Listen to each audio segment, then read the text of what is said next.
Welcome back to the Capture Your Confidence podcast. We are here talking today about how to confidently communicate your needs in friendships and family. You know, I don't know what it is. I feel like women can figure out a way to communicate boundaries at work better than they can with their families.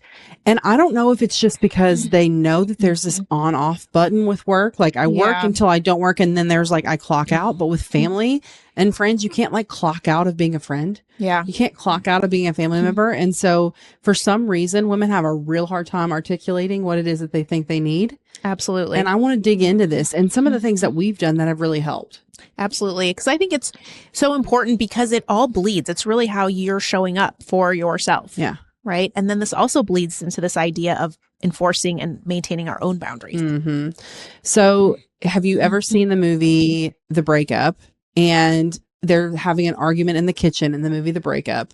Who's in that movie? Okay, it's Jennifer Aniston. Okay. It's Jennifer Aniston and Vince Vaughn. And they're having an argument because they're having a dinner party, and she said she needed 12 lemons. And then he ends up bringing her like 1 lemon. And so she's like, you know, articulating her needs at that point. She's like, I said I wanted 12 lemons. And he's like, you know, he's basically arguing the point that she didn't ask that. But it's like, if she looks over the history of time in her relationship with her person, she's not articulating very clearly what it is that she needs because she's spending a lot of time wishing and hoping that he'll just get it. He'll just get that I need 12 lemons. He'll just get that I want to go to the ballet. He'll just get that whatever. And newsflash, he's not a mind reader, so he doesn't get it. And she's stewing in frustration and resentment because she is not getting what she needs, but also he doesn't really know what she needs from him. So it's hard for him to show up and deliver. Yeah. What do you think is a common reason that we just want to assume that people are going to get it? Well, I don't think we want to be annoying or difficult. So we don't ask for what we need because we don't want to make the other people in our lives feel like they have to show up and do all of these things for us. Right. Or feel like we're too much. For sure. But the problem is we have family members and friends and partners who want to show up in service to us. But if we don't clearly articulate what it is that we want them to do or need them to do, they don't know how to do that best. Yeah. And then we find ourselves building all the resentment and then the cycle grows and continues. It's even like the Christmas thing. Okay. So I don't know if you guys experience this in your house, but I finally have just started telling my husband explicitly what to get me for Christmas because I don't want any surprises. And I'm actually really not a great person to buy gifts for. Notoriously, like I don't want 99% of the things that I get. So, and it's not you, it's me. Okay. And I will own that. If you've ever gotten me a gift, I'm sure I loved it. Wink, nudge, hint. Okay.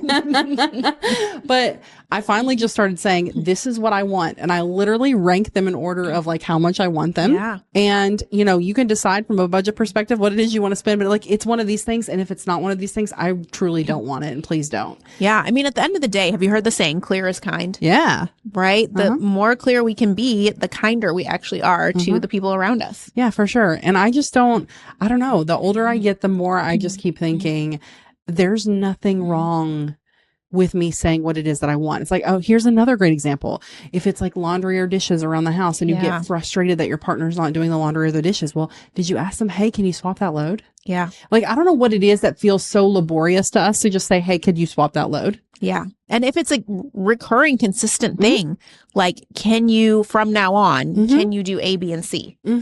And most of the time, I think people are down to help. Yeah. And also, can I underscore the fact that the most important thing that you just said was from now on, because if you ask, can you swap the laundry? They will swap the laundry that one time and then they will never do it again because they don't know that you meant in perpetuity, right? So from now on, it would be amazing. Do you think, like, can I get your buy-in? Would you do that thing? Yeah. And they will most likely, you know, come to the table ready to support you. I think you just have to be willing to ask. Yeah. I find it really funny though that women feel resentful for having to ask the question, for having to ask for the help. Yeah. And, you know, it's interesting when you think about it, this actually ties so much into confidence, right? There is actually a big hook in how we are, our inner dialogue, how we're talking to the people closest to us and how it plays into our confidence long term. And like, you're safe to ask for what you need from your people. Yeah. Yeah. And you know that if they can't give it to you, then you can figure out a way to give that to yourself in some other way or find another person that can support you in that effort, right? Yeah. And I think the first piece on the confidence journey is being clear with yourself. Like, what are the needs that you have? What are the things you want other people to be doing or not doing around you? Yeah. I think if you're finding yourself in a resentful pattern right now with people in your life that you're close to, if you haven't asked yourself this question, why am I resentful towards this person, and really sat with what core things you want to be different, then that's a you problem, not a them problem, because you haven't even done the reflection to figure out where the resentment is stemming from and what it is that you need to solve the problem. Yeah. And then once you identify clearly what it is that you want, feeling okay with it, like owning it, not feeling bad for wanting or not wanting those things. And even if you do feel bad about it in the beginning, it's the same process as the confidence formula of ripping the Band-Aid and asking for it first. Maybe we feel nervous about asking for what we need, but we positive self-talk, we rip the Band-Aid, we realize we didn't die, and then we do it again in the next one, and you'll feel less and less worried about the outcome after you've done it a few times. Yeah, because you have to have that buy-in at some point in the journey with yourself and your needs. Yeah, for sure. They're important and they deserve to take up space. And how many people have you met in your life that just stew in that resentment and literally are unwilling to get themselves out of it? Yeah. Like, I'm sorry, I can't solve this problem I can't make your husband swap the laundry for you, but you pretty easily could if you would just be willing to ask him for it. Yeah. I don't know. It seems like it's such a simple task, but I think it's something that women really have a hard time doing. Yeah. And then the other piece is you have to detach from how people are going to respond to things. For sure. Right. In here and in a lot of other areas. But once you're clear on what you want and you feel like you deserve those things, or you're on the path to feeling like your needs are important and validated, then you have to also let go of how other people will or won't respond to something. Yeah. And I think for people who are super close to you, they're probably going to respond the way that you want them to respond. But there are, like, like your parents, there are family members who just may not get it. Maybe they haven't done the work on themselves to really be able to receive your feedback in a way that they can respond healthily. That's not a you problem, though. That's a them problem. Yeah. And there have obviously been times in our lives where we've communicated what we needed to somebody and they weren't able to give us what we needed. I think having the confidence in yourself that you are allowed to change the dynamic of your relationship if they can't give you what you need. Yeah. Because a lot of times women will feel stuck. Well, they're my parents. So if she can't do this thing for me, if she can't act this way, or if she can't talk to me like this, then I just have to deal with it because she's my mom. Well, actually, no, you don't. Yeah. Right. And have the confidence in your worth to be able to articulate what you need and then change the pattern if she can't meet you in the middle. Yeah, absolutely. And, I think sometimes people will begin these conversations and they pick the absolute worst time. Their energy is not great. The other person's energy is not great. So, I think let's talk a little bit about kind of just the practical implications of having a trickier conversation, a boundary setting conversation, especially with family and friends, where it's a relationship that is important and one that you want to preserve. I actually am dying to have this conversation with you because there have been 3 or 4 lead-in conversations that I've had over the last couple of weeks in work specifically, where I wasn't giving clear ideas about what the conversation was going to be, and my mind went on a tailspin of like making up a story about what it was going to be. Yeah. Stephanie is so good at this because she is so clear, so kind, and what's the word I'm looking for? Like, it's not alarming when you reach out to people and you pose the question of, hey, can we have a conversation about X? Yeah. And then you name a time, right? So how do you phrase that and set it up? So I think part of it is knowing big picture. You want to be a person that creates a culture of important conversations, of regular, frequent, consistent conversations, right? So it's a culture of conversation. And then I think making sure that the other person is in the right headspace along with yourself. So it's like you always have to preface it with, hey, is this a good time? Or, hey, let me know a good time.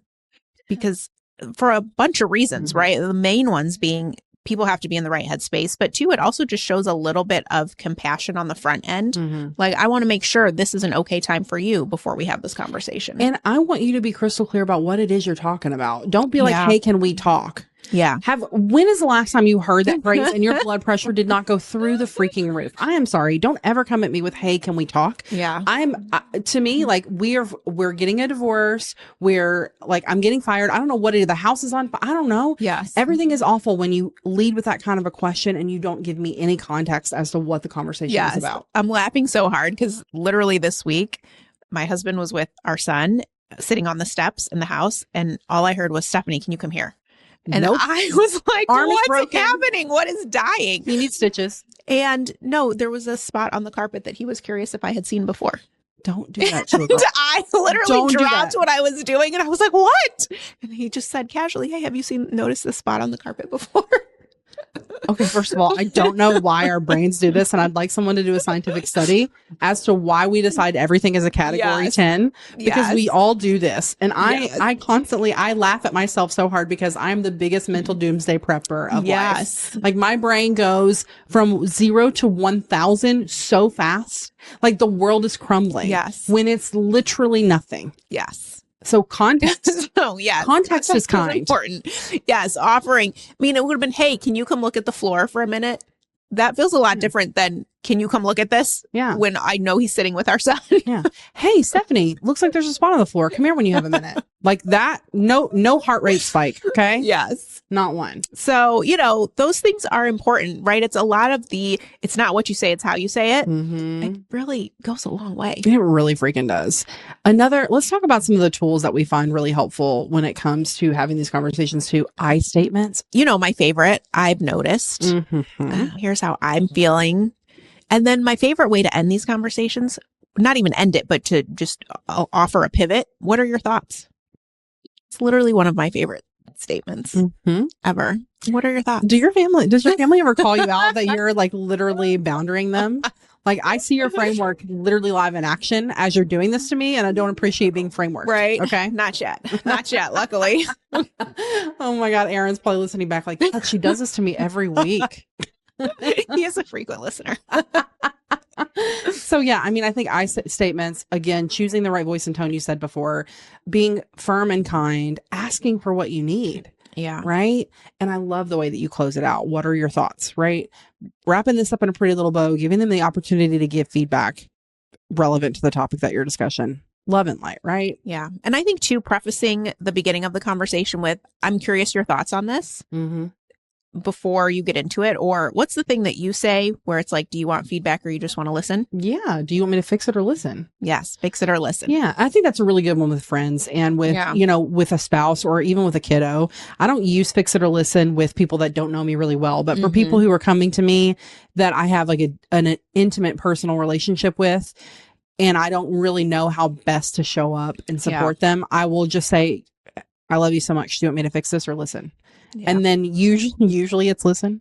Sometimes it's fix it, but usually it's listen. And I'm not a usual listener because I'm a usual fixer. So then I have to reroute myself. Right. And that's clear, but kind to me, because if you come to me wanting me to listen, but I'm 99% of the time in fix it mode, then I'm doing things that you don't want or need me to do. Right. And so, I just think really being crystal clear about what it is that you're looking for at the tail end of the conversation is good too. Yeah. Okay. So I'm trying to think of an example that comes to mind. Mm-hmm. Yes. Okay. Go first. And then I want to share one too. Yeah. So the other day, my loving, darling husband is like trying to plan a vacation for our family. And I am, if you don't know, in the sprint of my life with my career right now. I literally, it's eating up all of the space, all the free space of my life. So mentally, my threshold for considering things that are not dire it's really low. I have no bandwidth. And so he comes to me and he's done all of this research on vacations, and he's like, coming to me, asking me questions about whether or not I think we should do this thing. It's a non-refundable trip. Like, it's more than 6 months away. Are we sure we want to do this thing? And I literally looked him in the eye and I was like, I love you so much. I literally cannot with this. Like, if you want to book it, book it. If you don't want to book it, don't. But I have no bandwidth for these kinds of decisions right now. And I trust you to make that decision, kind of a thing. But I had to, before I got good at this, I think I would sit here and say, yeah, okay, fine. Like, let's talk it out. Even though in my head, I've got 78 other things that take precedence that I have to focus on right now. Yeah. That are going to make me even more anxious if I don't address them for a thing that I'm like, cool. Like, if we go, amazing. If we don't go, okay. Like, we're still going to be together. Yeah. And, even before that conversation, having the pre-conversation saying, hey, are we going to go on vacation this year? If we are, can you please handle it for me? And we did have that precursor conversation. Yeah. And so that's why he did do all of the research to figure out what we were going to do, where we were going to go. Yeah. And I think a really important piece of the puzzle and something you're very good at is when you say you make the choice and I'll go with it either way, you mean it. Like you don't say that and then want to double back and actually be involved in the decisions. And she knows I mean it because literally every restaurant I've ever been to with her, I just tell the waiter to bring me food and don't tell me what it is. And I swear to you, I won't complain. And I don't, never once. I'm just like, bring me dinner. I don't care what it is. And every time I'm like, oh, it's a happy surprise. I love that so much for me. Yeah. No, I'm not going to complain and send it back because I literally told you to just bring me dinner and not tell me. So what is there to complain about? I gave you no direction. And that's really where the clarity about your own needs comes into place. Because I would not make that statement because I would not be okay. With like, no. Like I need to know what's happening. But I also wouldn't be annoyed if you're asking me because I want to be part of that decision-making process. Yeah, for sure. So I think it's really important to highlight. You got to know yourself and what feels like the right move and not the right move. And your clarity has to be in alignment with yourself. Yeah. And your clarity starts with you. One of the biggest issues with this all along is that women are so overwhelmed with everything that's happening in their life that they don't even really know what they're upset about. Yeah. And so you have to figure out what you're upset about. What do you want to change about it? And then be able to clearly and kindly ask for that thing for the people who can give it to you. Yeah. Right. So it starts here as much as it sucks. And we get that you don't want to have to get clarity or even to just ask for what you need. No, it's not fun. I don't want to ask for these things. I would love for it to be done. But the fact of the matter is the people around you who love you, they can't read your mind. So it's not going to get done unless you ask for it. Yeah.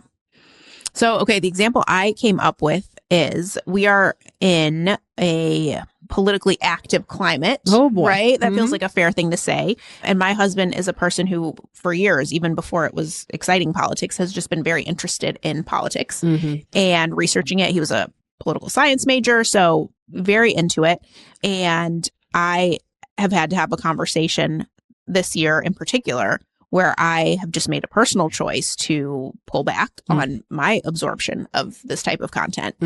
And whereas he thinks it's interesting to like talk about what's happening in the world and really important to know these things. And it is, I'm not doubting that. But for me, it does not feel in alignment with the energy that I am trying to bring into the work that I'm doing and our family.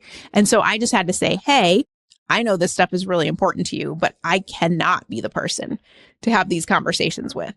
And that was kind of it. Right? Like that was the conversation. Like, hey, I know this is really important to you. Who's he talking to about it now? I don't know, to be honest with you. Himself in the shower.